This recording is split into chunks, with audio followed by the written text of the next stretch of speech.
गोपाळ कृष्ण भगवान की जय। लीळा नंबर 43चा उर्वरित भाग।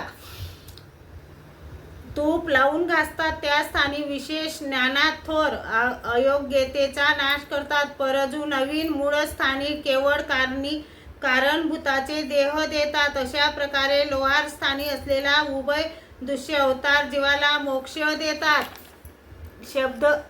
शब्द ज्ञानात जे अधिकरण जीवांना प्रेमाला योग्य करतात, त्याबद्दल त्या अधिकरणालाही प्रेम देतात।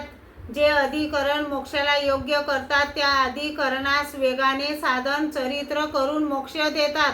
असे दृष्टांत प्रमेय या ग्रंथात बिडकर विश्वानाद्यास म्हणतात। तसेच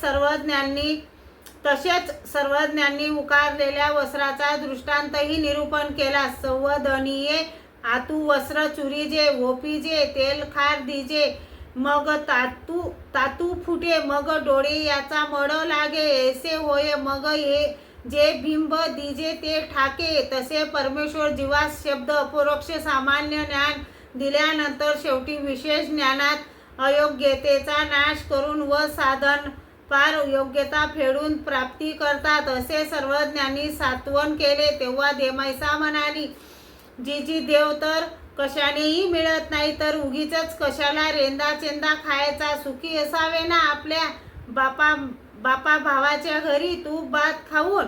यावर सर्वज्ञ म्हणाले, तैसे काही देमती जोनळे नाही तरी काही अमेद्य पेवी सो येईल, अन्न नाही तरी काही वीक खावो येईल, तरी होत साता हेची करिता होईल की। श्री गोपाळ कृष्ण भगवान की जय।